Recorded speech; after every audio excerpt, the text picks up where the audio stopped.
সুপ্রিয় শিক্ষার্থী বন্ধুরা, আসসালামু আলাইকুম। রুবেল আইটি লার্নিং এর পক্ষ থেকে সবাইকে স্বাগতম জানাচ্ছি। আজকে আমরা অনেক গুরুত্বপূর্ণ টপিক নিয়ে আলোচনা করব।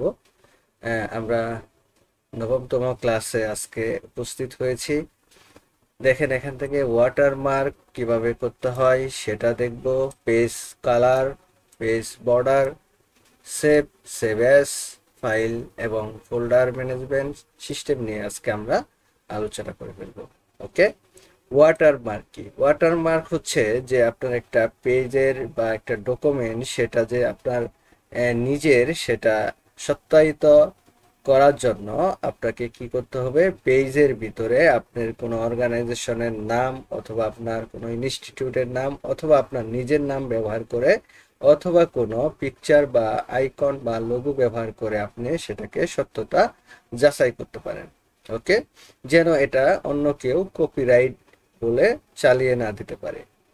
হ্যাঁ, বা অন্য কেউ নিজের নামে সেটা যেন সত্যতা যাচাই না করতে পারে, বা এটা যে আপনি ডকুমেন্ট তৈরি করেছেন বা এটা সৃষ্টি করেছেন, সেটা আপনার একটা ওয়াটারমার্ক সিকিউরিটি হিসেবে আপনাকে দিয়ে দিতে হবে। ওকে। তারপরে হচ্ছে পেজটিকে কালার করতে হয় কিভাবে, সেটাও আমরা দেখব। পেজ বর্ডারও দেখে দিব।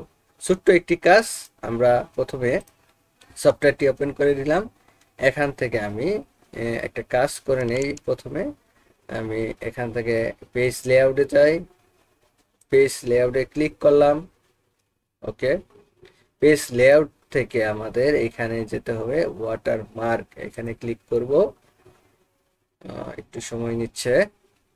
দেখেন, এখান থেকে কাস্টম ওয়াটারমার্ক দেওয়া আছে, এটাকে আমি ক্লিক করব। Custom watermark. তারপরে দেখেন এখানে নো ওয়াটারমার্ক সিলেক্ট অবস্থায় আছে। আপনি যদি এখানে টেক্সট ওয়াটারমার্ক সিলেক্ট করেন, দেখেন এখানে আপনি টেক্সট লিখতে পারবেন। যেমন এখানে আমি নাম দিলাম হচ্ছে, আমার প্রতিষ্ঠানের নাম দিয়ে দিলাম Rubel IT learning, LEARNING, Rubel IT learning দিয়ে দিলাম।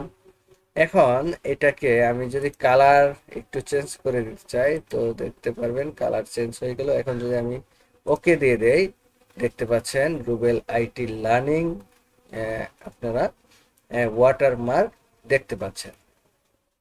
আবার আমি যদি যাই রুবেল ওয়াটারমার্ক, তারপর হচ্ছে এখান থেকে কাস্টম ওয়াটারমার্ক, এখান থেকে আমি ডিফল্ট হিসেবে যেটা আছে সেটা চেঞ্জ করে দিচ্ছি।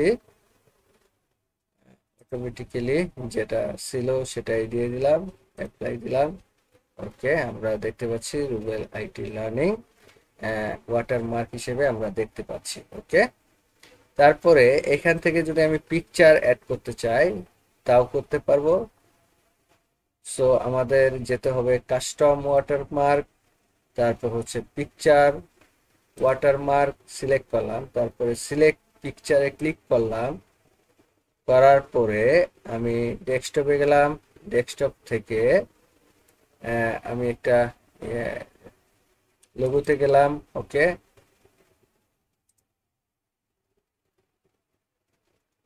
ওকে,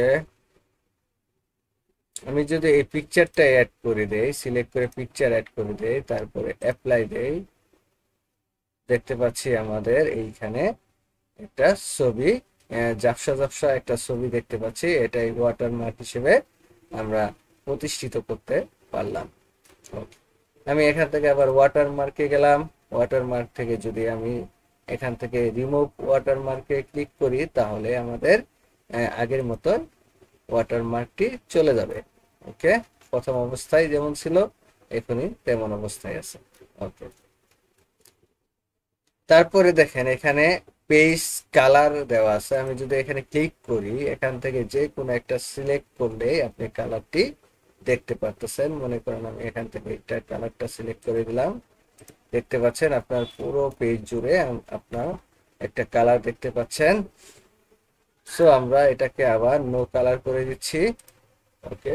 পেজ বর্ডার, আমি যদি এখন পেজ বর্ডারে ক্লিক করি, দেখতে পাচ্ছেন এখানে প্রথমে নান অবস্থায় আছে। আমি যদি এইটাকে সিলেক্ট করে দেখেন এখানে আর্ট দেওয়া আছে, আর্টে যদি ক্লিক করি, ক্লিক করার পরে আমি এখান থেকে যে কোনো একটা ডিজাইন সিলেক্ট করে আমি কাজ করতে পারবো। দেখেন এখান থেকে মাউসের হুইল বাটনে যদি ঘুরাই নিচের দিকে দেখেন আরো আমি অসংখ্য ধরনের ডিজাইন দেখতে পাচ্ছি। সাপোজ আমি এটাকে সিলেক্ট করলাম আপাতত, সিলেক্ট করার পরে যদি আমি অ্যাপ্লাই দেই তাহলে দেখতে পাচ্ছি যে আমাদের পেজের চতুর্দিকে একটা সুন্দর বর্ডার তৈরি হয়ে গেছে। ওকে, ওকে তৈরি হয়ে গেল।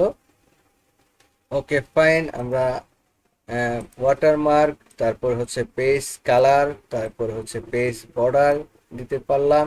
এখন আমরা ফাইল ম্যানেজমেন্ট নিয়ে আলোচনা করব। ওকে, ফাইল ম্যানেজমেন্ট হচ্ছে এটা খুবই গুরুত্বপূর্ণ, যে আপনি ফাইল ম্যানেজমেন্ট যদি না জানেন, আপনি আহ, যদি একটা প্রফেশনাল ওয়েতে কাজ করেন, যে আপনার 1 বছরের কি কি কাজ করছেন বা কোন ফাইল কিভাবে সাজাইছেন সেটা যদি আপনি না বুঝেন, তাহলে কিন্তু আপনার ফাইলটি বা আপনার ফোল্ডারটি এলোমেলো হয়ে যাবে, বা আপনার গুরুত্বপূর্ণ ডকুমেন্ট কি হয়ে যাবে, মানে মিসিং হয়ে যাবে, বা আপনার ডেস্কটপ থেকে বা কম্পিউটার থেকে হারিয়ে যাবে, বা আপনাকে খুঁজে পাবেন না সহজে। সো এই প্রবলেম থেকে আপনাকে আহ, পরিত্রাণ পেতে গেলে আপনাকে অবশ্যই ফাইল ম্যানেজমেন্ট বা ফোল্ডার ম্যানেজমেন্ট করা শিখতে হবে। ওকে, এটা খুবই গুরুত্বপূর্ণ। সো আমি এটাকে মিনিমাইজ করলাম, এটাকে মিনিমাইজ করলাম। এখন যদি আমি এখান থেকে আমার ডেস্কটপে চলে আসছি, আপনারা সর্বপ্রথমে আপনি রাইট বাটন ক্লিক করে নিউ থেকে একটা ফোল্ডার ক্রিয়েট করবেন। আমি আবার বলতেছি, নিউ থেকে একটা ফোল্ডারে চাপ দিবেন। দেখেন একটা ফোল্ডার তৈরি হয়ে গেল, দেখেন একটা ফোল্ডার তৈরি হয়ে গেল। এখন এটাকে আপনি রাইট বাটন ক্লিক করে এখান থেকে রিনেম করবেন। মনে করেন আমি এখান থেকে একটা রিনেম করলাম। আমি যদি এখন নাম লিখি, মনে করেন REGULAR, রেগুলার নাম দিলাম। তারপর হচ্ছে RUBL, রুবেল নাম দিলাম। BATCS, ব্যাচ, মনে করেন 19তম, 19 দিলাম। তারপর হচ্ছে ROLL, রোল দিলাম হচ্ছে মনে করেন রোল দিলাম হচ্ছে মনে করেন হচ্ছে 1 দিলাম। ওকে, ওকে 1 দিলাম। বা আপনি আপনার ক্লাস রুল যেটা সেটা আপনারা দিতে পারেন। মনে করেন আমি এখান থেকে 27 দিলাম, 27 দিতে পারতেছেন, 25 দিতে পারতেছেন, মানে যে কোনো রুল নাম্বার আপনার হোক না কেন আপনি দিতে পারবেন। মনে করেন আমি এখানে 01 দিলাম, মানে 1 দিলাম। ওকে, আপনারা এইটা ক্লাসে করবেন যেন রেগুলার নাম দিয়ে আপনার নাম, তারপর হচ্ছে ব্যাচ নং এবং রুল নং এটা দিতে পারেন। ওকে, তারপরে হচ্ছে আপনি এই ফোল্ডারটাকে মাউস চাপ দিয়ে ধরে আপনি মুভ করাইতে পারবেন যেখানে খুশি সেখানে। মনে করেন আমি এখানে রাখলাম। এখন এইখানে আমি রাইট বাটন ক্লিক করে ওপেন যদি দেই, তাহলে ফোল্ডারটি ওপেন হয়ে গেল, কিন্তু এখানে আমরা কিচ্ছু দেখতে পাচ্ছি না। ওকে, দেখেন দিস ফোল্ডার ইজ এমটি। আবার যদি এটা ক্লোজ করে দেই, দেখেন আমরা আবার ডেস্কটপে চলে আসলাম। ওকে, আমি অথবা এখানে যদি আমি ডাবল ক্লিক করি, মাউসের লেফট বাটনে যদি আমি ডাবল ক্লিক করি, দেখেন আমাদের এইখানে প্রবেশ করলাম। আমি আবার দেখাচ্ছি, এখানে ডাবল ক্লিক করব ফোল্ডারের ভিতরে, তাহলেও কিন্তু আমরা ফোল্ডারের ভিতরে প্রবেশ করতে পারবো। এখন এইখানে 3টা ফোল্ডার তৈরি করবেন। ওকে, 3টা ফোল্ডার কি কি আমি দেখিয়ে দিচ্ছি। প্রথমে রাইট বাটন ক্লিক করে নিউ থেকে একটা ফোল্ডার, ফোল্ডার নাম দিবেন হচ্ছে MS ওয়ার্ড, WORD, ওয়ার্ড। ওকে, তারপরে আবার রাইট বাটন ক্লিক করে নিউ থেকে আরেকটা ফোল্ডার তৈরি করব, সেটা হচ্ছে MS এক্সেল। ওকে, তারপরে রাইট বাটন ক্লিক করে নিউ থেকে আরেকটা ফোল্ডার তৈরি করব, MS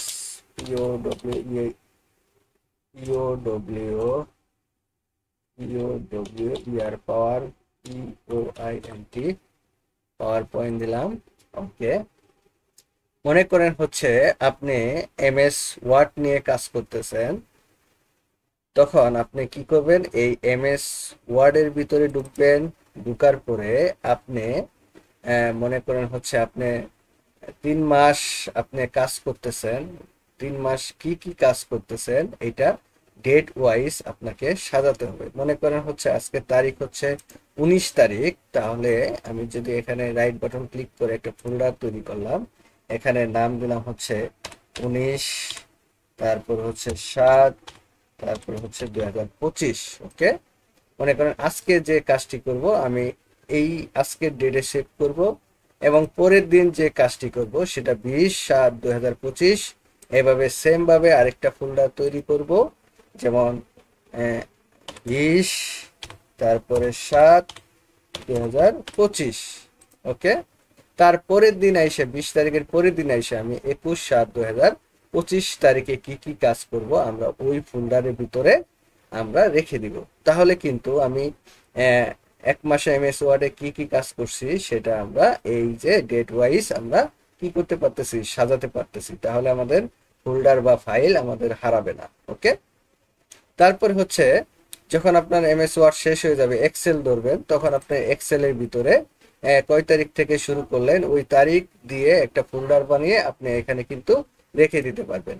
তারপরে সিমিলার ভাবে পাওয়ার পয়েন্টের কাজটাও কিন্তু আপনারা কি করতে পারবেন, করতে পারবেন। ওকে, ওকে, এই ছিল আমাদের ফোল্ডার তৈরি করার সিস্টেম, কিভাবে সাজাতে হবে। এখন আমরা এটাকে একটা নাম দিলাম, সাপোজ হচ্ছে আর UBL Rubel IT learning, ARNING Rubel IT learning. এটাকে আমরা সিলেক্ট করে আমরা যদি একটু বড় করে দেই, যেমন বড় করে দিলাম, এইটাকে আমরা সেভ দিব। তাহলে সেভ দেওয়ার জন্য আমাদের কিবোর্ড শর্টকাট কমান্ড হচ্ছে Ctrl+S। ওকে, Ctrl+S দিলাম, তাহলে আমরা কোথায় রাখবো, আমরা ডেস্কটপে রাখবো। সো এখান থেকে আমরা যদি এরকম থাকে তাহলে এটাকে মাউস চাপ দিয়ে ধরে যদি উপর দিকে নিয়ে যাই, তাহলে আমরা এখানে দেখতে পাচ্ছি হচ্ছে ডেস্কটপ। ডেস্কটপ থেকে আমরা আমাদের যে রেগুলার, তারপর হচ্ছে নাম, তারপর হচ্ছে ব্যাচ, তারপর হচ্ছে রোল, এইখানে আমরা প্রবেশ করব ডাবল ক্লিক করে। ওকে, ডাবল ক্লিক করে প্রবেশ করলাম। তারপরে হচ্ছে আমাকে যেতে হবে এমএস ওয়ার্ড, যেহেতু আমরা এমএস ওয়ার্ড নিয়ে কাজ করতেছি। আজকের তারিখ কত, 19/7/2025। আবার এই ফোল্ডারে ডাবল ক্লিক করে ঢুকলাম। এখন আমি এইখানে একটা নাম দিব, যে আমরা কি কাজ করতেছি সেটা নাম দিয়ে দিব, ওই রিলেটেড একটা নাম দিয়ে দিব। আমি নাম দিলাম হচ্ছে SABE সেভ, সেভ এস। হ্যাঁ, যেহেতু আমরা সেভ এবং সেভ এস শিখতেছি, তাহলে এটার নাম দিয়ে দিলাম হচ্ছে সেভ এবং সেভ এস। তারপর হচ্ছে আমি এখান থেকে সেভে ক্লিক করলাম। একটা জিনিস মাথায় রাখতে হবে, দেখেন এখানে সেভ সেভ এস টাইপ, এখানে যদি আমি ক্লিক করি, এখানে দেখেন অসংখ্য ধরনের টাইপ আমরা দেখতে পারবো, যেমন হচ্ছে পিডিএফ, পোর্টেবল ডকুমেন্ট ফরম্যাট, তারপর হচ্ছে আরো বিভিন্ন ধরনের ডকুমেন্ট এখান থেকে আমরা দেখতে পারবো। সো আমাদের এখান থেকে ফার্স্ট অফ অল আমরা যেটা নিয়ে কাজ করতেছি সেটা নিয়ে কাজ করব, সেটা হচ্ছে যে এখানে দেখেন আরো অসংখ্য ধরনের ফাইল ফরম্যাট আছে। দেখেন DOCX, আমাদের এমএস ওয়ার্ড এর ফাইল ফরম্যাটের নাম হচ্ছে DOCX। পাশাপাশি আপনারা ডি DOC দেখতে পাচ্ছেন, তারপর হচ্ছে ডি DOTX দেখতে পাচ্ছেন, তারপর হচ্ছে DOTX, তারপরে DOTM দেখতে পাচ্ছেন, DOTM দেখতে পাচ্ছেন। আমরা বেসিক্যালি আমরা ওয়ার্ড ডকুমেন্ট যেটা আছে DOCX, এই ফরম্যাটে আমরা সেভ করে নিব। তারপর হচ্ছে আমরা এখান থেকে সেভে ক্লিক করব। ওকে, তাহলে কিন্তু আমাদের এই ডকুমেন্টটি সেভ হয়ে গেছে। আমরা সেভ, দেখেন কি নামে সেভ করছি, সেভ এবং সেভ এস ডকুমেন্টের নাম দিয়েছি, এখানে কিন্তু শো করতেছে। ওকে, তাহলে কিন্তু আমাদের সেভ হয়ে গেল। ওকে, এখন আমরা সেভ করলাম, তার মানে হচ্ছে ফাইলটিকে আমরা আমরা কম্পিউটারে সংরক্ষণ করে রাখলাম। এখন এখন যদি আমি এটাকে কেটে দেই, আমরা কেটে সবগুলাই কেটে দিলাম। এখন যদি আমাদের ফোল্ডারের ভিতরে যাই, রেগুলার, তারপর হচ্ছে এখান থেকে এমএস ওয়ার্ড, তারপর হচ্ছে 19/7/2025-এ ক্লিক করলাম। দেখেন এই যে আমরা ফাইলের নামটি দেখতে পাচ্ছি, সেভ এবং সেভ এস। এখানে ডাবল ক্লিক করে আমি ফাইলটিকে কি করলাম, ওপেন করতেছি। ওকে, ওকে, আমাদের ফাইলটি ওপেন হয়ে গেছে। এখন যদি আমি এখানে লিখি যে SHER শেরপুর, হ্যাঁ, তারপরে যদি কন্ট্রোল S দেই, আবার যদি কাটি, তারপরে আবার যদি এটাকে ওপেন করি, দেখেন আমাদের অতিরিক্ত অংশ হিসেবে এখানে শেরপুর অ্যাড হয়ে গেছে। তার মানে হচ্ছে আমরা প্রতিদিনের কাজ আমরা এভাবে সেভ করে বা সংরক্ষণ করে রাখতে পারবো। আরেকটা বিষয় এখানে গুরুত্বপূর্ণ, সেটা হচ্ছে সেভ অ্যাজ। সেভ অ্যাজ হচ্ছে খুবই গুরুত্বপূর্ণ কাজ। যেমন হচ্ছে আপনি এইখানে একটা নাম দিচ্ছেন সেভ সেভ অ্যাজ, হ্যাঁ, এই নামে আপনি দ্বিতীয়বার কোনো ফাইল এইখানে সেভ করতে পারবেন না, কিন্তু আপনি অন্য কোনো যে কোনো নামে আপনি কি করতে পারবেন, ফাইলটিকে সেভ করতে পারবেন। সাপোজ এইখান থেকে আপনি সেভ এবং সেভ এস নামে একটা ফাইল সেভ করছেন, এখন আমি এটাকে অন্য নামে ফাইলটি সেভ করব, সেই ক্ষেত্রে আমাকে ফাইল থেকে যেতে হবে সেভ এস থেকে আমি চলে যাব হচ্ছে ডেস্কটপ থেকে আমি যে ফোল্ডারটা তৈরি করেছি রেগুলার ফোল্ডার, এখান থেকে MS ওয়ার্ড, তারপর হচ্ছে আজকের তারিখ, এইখানে সেভ এবং সেভ এস নামে একটা ফোল্ডার অলরেডি আছে, সেক্ষেত্রে আপনি ভিন্ন কোনো নামে সেটিকে সেভ করে রাখতে পারবেন। সাপোজ আমি এখান থেকে সেভ এবং সেভ এস রেখে আমি এখানে যদি 1 দিয়ে দেই, তাহলে কিন্তু এটা ভিন্ন নাম হয়ে গেল। দেখেন অতিরিক্ত 1 দিয়ে আমি এটাকে যদি সেভ করে দেই, অথবা আমি এখানে যদি এখন কিছু লিখি শেরপুর TOW and টাউন, তারপরে কন্ট্রোল এস দিয়ে সেভ দিলাম। ওকে, দেখেন এখন আমাদের সেভ এস 1 এ কিন্তু শেরপুর টাউনটি অ্যাড হয়ে গেছে। এখন যদি আমি প্রথম সেভটিকে যদি ওপেন করি, দেখেন এখানে আমরা দেখতে পারবো কি দেখতে পারবো সেটা দেখেন, এই যে শেরপুর, কিন্তু আমাদের যে দ্বিতীয়বার আমরা সেভ এস দিয়ে সেভ করছি সেটা আমরা যদি ওপেন করি তাহলে দেখতে পাচ্ছি যে শেরপুর টাউন। ওকে, তাহলে আশা করি আপনারা সেভ এবং সেভ এস নিয়ে যে কনফিউজটা ছিল সেটা আশা করি বুঝতে পেরেছেন। আজকে ক্লাস এই পর্যন্তই। আল্লাহ হাফেজ।